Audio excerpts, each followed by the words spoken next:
Friends, how are you. I hope कि आप सब अच्छे होंगे। आप सबका वेलकम है आपके अपने यूट्यूब चैनल एक्सपर्ट ओपिनियन पर। डिस्कस करेंगे सीडीपी एंड पेडागोजी। सीडीपी और पेडागोजी आपके किसी भी एग्जाम में, कोई भी टीचिंग एग्जाम हो, सभी में पूछी जाती है। चाहे आपका सीटेट हो, आपका यूपी टेट, रीट या बी टेट, कोई भी स्टेट का टेट हो, सभी के लिए कंपलसरी होती है आपकी सीडीपी और पेडागोजी। पेडागोजी सभी एग्जाम्स में पूछी जाती है जो टीचिंग रिलेटेड होते हैं। आपको पीडीएफ फाइल मिल जाएगी हमारे टेलीग्राम चैनल पर। अगर अच्छा लगे प्रयास, बेहतर लगे तो वीडियो को लाइक करना और अपने फ्रेंड्स के साथ में ज़रूर शेयर करना, जिससे सभी को इसका लाभ हो सके। पहली बार आए हैं अगर चैनल पर तो चैनल को सब्सक्राइब कर लें। एक्सपर्ट ओपिनियन हमेशा आपके साथ है और आपके लिए बेहतर प्रयास करता रहेगा और सुधार की गुंजाइश हमेशा रहेगी। क्वेश्चन फर्स्ट है आज का, शिक्षक को पाठ पढ़ाने के पहले क्या करना चाहिए। तो शिक्षक जब पाठ को पढ़ाने के लिए तैयार हैं तो उससे पहले उनको क्या करना चाहिए, ये आपका क्वेश्चन कह रहा है। ऑप्शंस हैं, एक छात्र द्वारा पाठ तैयार किया जाना चाहिए, शिक्षक को पाठ के मुद्दे बताने चाहिए, शिक्षक को पहले पाठ में आने वाले कठिन शब्दों को बता देना चाहिए, शिक्षक को पहले पाठ के प्रश्नों के उत्तर दे देने चाहिए।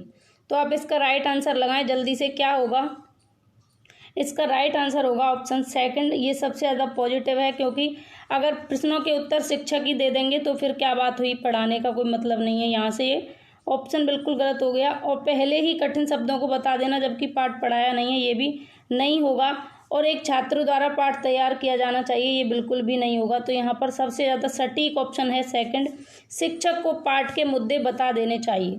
यानी कि जब शिक्षक, कोई भी आप मान लीजिए आप एक शिक्षक हैं, प्राइमरी स्कूल में हैं या जूनियर स्कूल में, जहाँ पर भी आप टीचिंग करा रहे हैं, तो आप पढ़ाने के लिए जब किसी पाठ को आए हैं तो आपको उस पाठ के मुख्य जो मुद्दे हैं, जैसे आप मान लीजिए महावीराचार्य के बारे में पढ़ा रहे हैं या विवेकानंद के बारे में पढ़ा रहे हैं या किसी के भी बारे में आप पढ़ाने जा रहे हैं, कोई पाठ है, तो उसके जो मेन मुद्दे हैं वो आपको बता देने चाहिए, जिससे कि बच्चे पढ़ने के लिए तैयार हो सकें, मानसिक रूप से तैयार हो जाएंगे कि आज हमें सर ये पढ़ाने वाले हैं, तो वह तत्पर हो जाएंगे उसको पढ़ने के लिए। तो ऑप्शन सेकंड यहाँ पर सही होगा। आगे चलते हैं। नेक्स्ट है, कौन से विश्वविद्यालय में 1969 में माइक्रो टीचिंग पद्धति की शुरुआत हुई। ऑप्शंस हैं, स्टैनफोर्ड विश्वविद्यालय, ऑक्सफोर्ड विश्वविद्यालय, दिल्ली विश्वविद्यालय, MS विश्वविद्यालय। तो 1969 में माइक्रो टीचिंग पद्धति की शुरुआत हुई थी, तो इसका राइट आंसर है ऑप्शन फर्स्ट, स्टैनफोर्ड विश्वविद्यालय। स्टैनफोर्ड यूनिवर्सिटी में माइक्रो टीचिंग की स्टार्टिंग हुई थी। आगे चलते हैं। नेक्स्ट क्वेश्चन, यदि कोई छात्र दिए गए प्रश्नों का उत्तर ना दे सके तो। यदि कोई छात्र है, आपने उससे क्वेश्चन किया, कोई प्रश्न पूछा आपने छात्र से और वह आंसर नहीं दे पा रहा है, तो आप क्या करेंगे। क्वेश्चन ये कह रहा है। ऑप्शंस हैं, शिक्षक को उन्हें उत्तर देना चाहिए, शिक्षक को अन्य छात्रों को पूछना चाहिए, शिक्षक को छात्र को उत्तर देने के लिए प्रोत्साहित करना चाहिए, शिक्षक को छात्र को सजा देनी चाहिए। तो यहाँ पर आंसर क्या होगा, आप लगाएंगे जल्दी से। शिक्षक को छात्र को सजा देनी चाहिए, ऑप्शन फोर्थ बिल्कुल गलत हो जाएगा। शिक्षक को छात्र को उत्तर देने के लिए प्रोत्साहित करना चाहिए। यदि आप क्वेश्चन पूछ रहे हैं और बच्चा आंसर नहीं दे पा रहा है तो आप बार बार उसे प्रोत्साहित करें, लेकिन वह नहीं दे पाएगा क्योंकि वह आंसर दे ही नहीं पा रहा, उसे आ नहीं रहा है, तो ये भी यहाँ पर इतना सटीक नहीं है।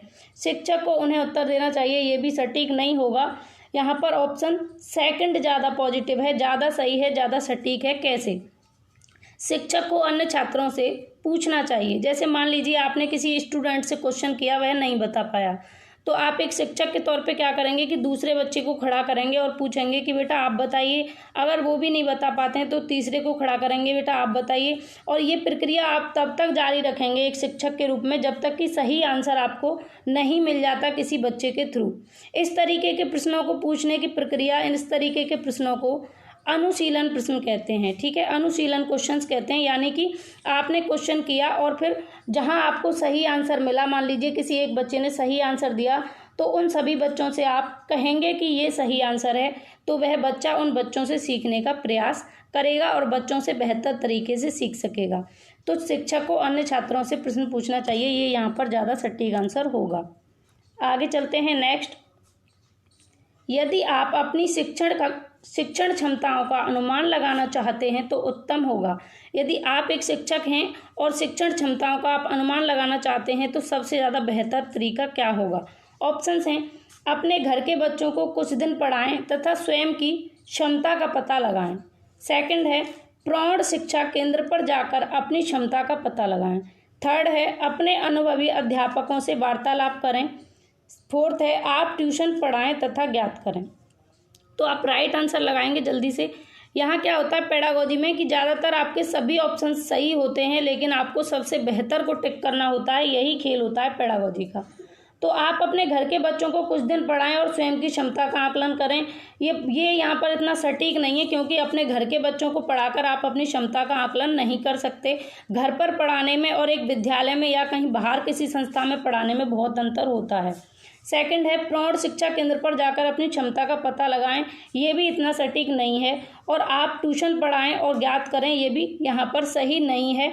तो यहाँ पर सबसे ज़्यादा सटीक आंसर है, सबसे ज़्यादा बेहतर ऑप्शन है, अपने अनुभवी अध्यापकों से वार्तालाप करें। यदि आप एक शिक्षक हैं और अपनी शिक्षण क्षमताओं का अनुमान लगाना चाहते हैं तो जो आपके अनुभवी टीचर्स हैं, एक्सपीरियंस है जिनको आपसे ज़्यादा, उनसे आप वार्तालाप करेंगे और वह आपको बताएंगे कि आपको क्या सुधार करने की ज़रूरत है, कहाँ पर क्या कमियां हैं या कौन कौन सी नई टेक्नोलॉजी अब चल रही हैं। तो उन सभी के बारे में वह आपको बताएंगे और आप अपनी शिक्षण क्षमताओं का अनुमान लगा पाएंगे। तो यहाँ पर ऑप्शन थर्ड ज़्यादा सही होगा, अपने अनुभवी अध्यापकों से वार्तालाप करके आप अपनी शिक्षण क्षमताओं का अनुमान लगा सकते हैं। फिफ्थ है, अध्यापन कुशलताओं के विकास के लिए आवश्यक है। तो अध्यापन की कुशलताओं के विकास के लिए सबसे ज़्यादा बेहतर क्या होगा, सबसे ज़्यादा क्या जरूरी है? ऑप्शंस हैं, सतत पुनरावृत्ति और अद्यतन जानकारी। सेकंड है, प्राधिकारवादी और अनुशासन प्रिय व्यक्तित्व का होना। थर्ड, सतत प्रयोग और धैर्य। फोर्थ है, नियमितता और कक्षा नियंत्रण। नियमितता और कक्षा नियंत्रण नहीं होगा और सतत प्रयोग और धैर्य। अगर आप क्या है, आपका क्वेश्चन ये कह रहा है कि आप अध्यापन कुशलताओं का विकास करना चाहते हैं, तो यहाँ पर सबसे ज़्यादा सटीक क्या है आपको ये देखना है, सबसे ज़्यादा बेहतर ऑप्शन कौन सा है। सबसे ज़्यादा बेहतर ऑप्शन होगा ऑप्शन फर्स्ट, सतत पुनरावृत्ति और अद्यतन जानकारी।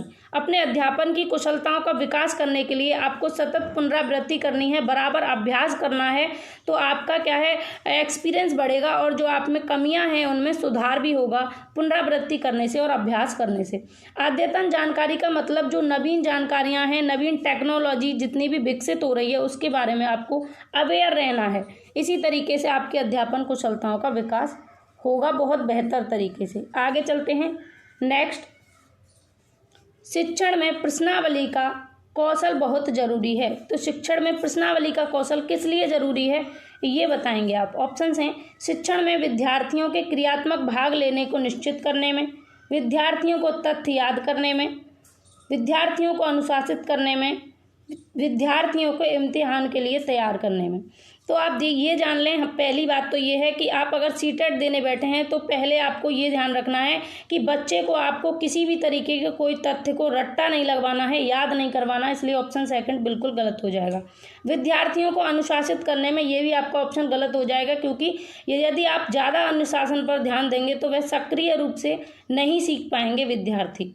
विद्यार्थियों को इम्तिहान के लिए तैयार करने में ये आपका हमेशा नेगेटिव रहेगा, आपको कभी भी इसको टिक नहीं करना है, ये हमेशा गलत रहेगा। अगर आपसे क्वेश्चन नेगेटिव पूछे तो आपका ये सही हो सकता है। तो यहाँ पर सबसे ज़्यादा बेहतर और सही आंसर है शिक्षण में विद्यार्थियों के क्रियात्मक भाग लेने को निश्चित करने में। प्रश्नावली कौशल से क्या होता है, जैसे आप विद्यार्थियों से क्वेश्चंस पूछते हैं, प्रश्न पूछते हैं, तो वे एक्टिव रहते हैं क्लास के अंदर। विद्यार्थी एक्टिव रूप से बिल्कुल सक्रिय रहकर क्रियात्मक रूप से भाग लेते हैं क्लास में, क्योंकि उन्हें बार बार आप जब उनसे क्वेश्चन पुटअप करते हैं तो वो सक्रिय हो जाते हैं, एक्टिव हो जाते हैं। अगर उनका ध्यान थोड़ी देर के लिए भटकता भी है तो प्रश्नावली कौशल उनके ध्यान को फिर से एकाग्र करने में हेल्प करता है। नेक्स्ट फ्रेंड्स, आपको मेरा प्रयास अच्छा लग रहा हो तो आप वीडियो को एक लाइक कर देंगे और अपने फ्रेंड्स के साथ में शेयर जरूर कर दें, जिससे सभी को इसका लाभ मिल सके और आपके लिए ये हेल्पफुल रहेंगे। ये तो बिल्कुल क्लियर है, आपका सीटेट इसी तरीके के क्वेश्चंस पूछता है। मैं वैसे ही प्रैक्टिस सेट आपके लिए बनाकर लाई हूँ। क्वेश्चन 7 है, एक प्राथमिक विद्यालय में एक विद्यार्थी के रूप में समुचित व्यवहार सीखना डैश है। तो प्राथमिक विद्यालय में एक विद्यार्थी है जो समुचित व्यवहार सीख रहा है, वह क्या है? सामान्य सामाजिकता, प्राथमिक सामाजिकता, द्वितीयक सामाजिकता, अग्रिम सामाजिकता। तो विद्यालय की बात है कि स्कूल में बच्चा विद्यालय में क्या सीख रहा है? व्यवहार सीख रहा है, तो वह क्या है? प्राथमिक सामाजिकता नहीं होगी। प्राथमिक सामाजिकता हमेशा परिवार में ही होती है। सबसे पहले बच्चे का जन्म फैमिली में होता है। फैमिली में आने के बाद सबसे पहली प्राथमिकता सबसे पहले कहाँ सीखता है? तो परिवार में सीखता है। ये होगा गलत, क्योंकि यहाँ पर विद्यालय की बात है। अगर यहाँ परिवार की बात होती कि परिवार में रहकर बच्चा व्यवहार सीख रहा है, तो कौन सी प्राथमिकता है या क्या है?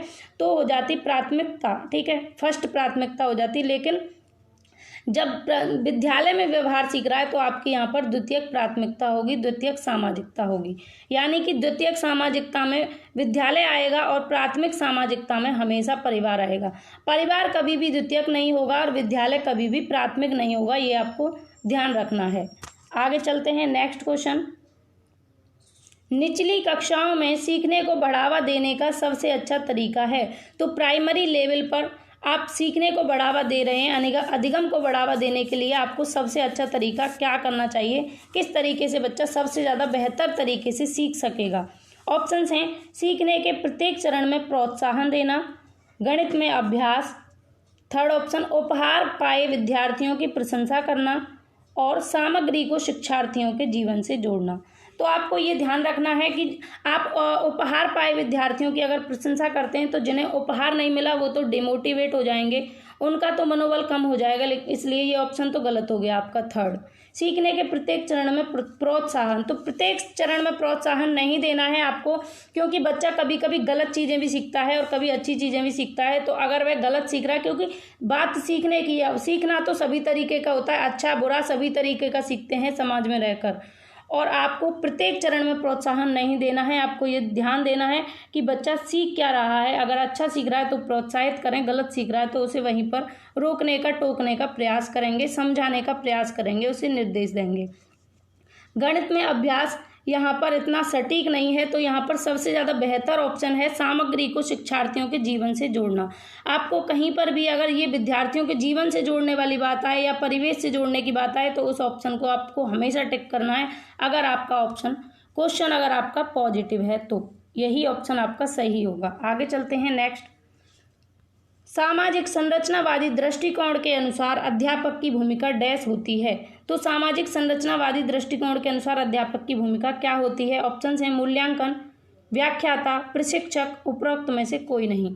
तो संरचनावादी दृष्टिकोण के अनुसार अध्यापक की भूमिका एक प्रशिक्षक की होती है। यानी कि एक प्रशिक्षक ऐसा वातावरण तैयार करने वाला, ऐसा वातावरण देने वाला विद्यार्थियों को जिससे कि विद्यार्थियों का चहुमुखी विकास हो सके, उनका चतुर्मुखी सभी तरीके का उनका विकास हो सके, ऐसा करने वाला एक प्रशिक्षक होता है, यानी कि अध्यापक होता है। और ऐसा कौन मानता है? सामाजिक संरचनावादी दृष्टिकोण ऐसा मानता है।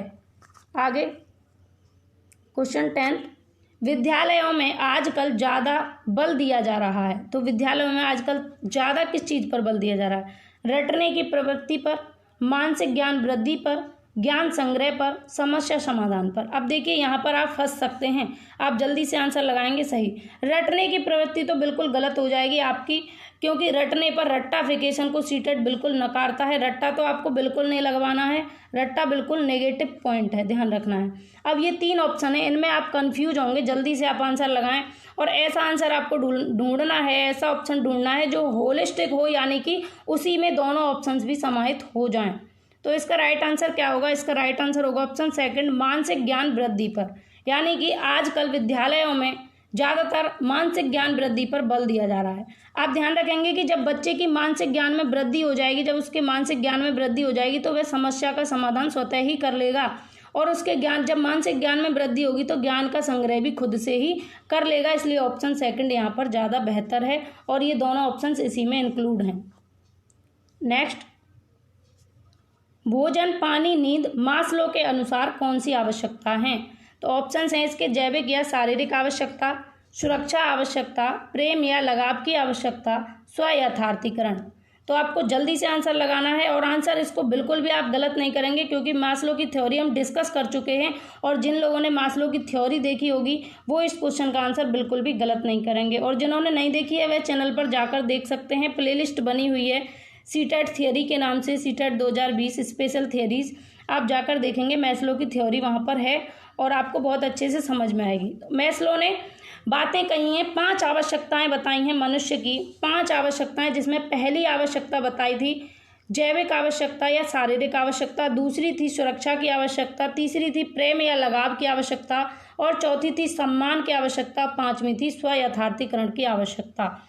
और भोजन पानी नींद सबसे पहली आवश्यकता है, यानी कि जैविक या शारीरिक आवश्यकता है व्यक्ति की। मास्लो के अनुसार सबसे पहले व्यक्ति को क्या चाहिए? भोजन पानी और नींद चाहिए। और ये कैसी आवश्यकता है? शारीरिक या जैविक आवश्यकता, या इनको दैहिक आवश्यकता भी कहते हैं। आगे चलें, नेक्स्ट है, लास्ट है आज का क्वेश्चन। सबसे पहले साइकोलॉजी शब्द का प्रयोग करने वाले विचारक कौन थे? तो सबसे पहले साइकोलॉजी शब्द का प्रयोग किसने किया? मनोविज्ञान शब्द का प्रयोग किसने किया? ऑप्शन है विलियम जेम्स, रुडोल्फ गोई, युंग या टॉलमैन। आंसर लगाना है, जल्दी से आंसर लगाएंगे। सबसे पहले साइकोलॉजी शब्द का प्रयोग किसने किया? तो राइट आंसर है फ्रेंड्स ऑप्शन सेकंड, रुडोल्फ गोई। रुडोल्फ गोई ने सबसे पहले साइकोलॉजी शब्द का प्रयोग किया। लगभग 1590 और कहीं कहीं 1900 भी देखने को मिलता है। तो ऑप्शन के अकॉर्डिंग आप आंसर लगाएंगे जैसा कि आपके ऑप्शन में दिया होगा। तो फ्रेंड्स, आपको कैसा लगा आज का मेरा प्रयास? कैसी लगे क्वेश्चंस की क्वालिटी आपके लिए कितना यूजफुल है? आप वीडियो को शेयर करेंगे ज़्यादा से ज़्यादा फ्रेंड्स के साथ में। अच्छी लगी हो वीडियो को तो एक लाइक मार देंगे, और चैनल पर पहली बार आए हैं तो चैनल को सब्सक्राइब करना ना भूलें। आपको हमेशा यहाँ से हेल्प ही मिलेगी। एक्सपर्ट ओपिनियन बनाया ही इसीलिए गया है ताकि निःशुल्क रूप से, बिल्कुल निःशुल्क, फ्री ऑफ कॉस्ट आप लोगों की हेल्प की जा सके आपसे। और कोई उम्मीद नहीं है, बस एक ही उम्मीद है कि आप लाइक करें और शेयर करें अपने फ्रेंड्स के साथ में, जिससे सभी की हेल्प हो सके। आज के लिए बस इतना ही, फिर मिलते हैं नेक्स्ट सेशन में। Take care, Radhe Radhe.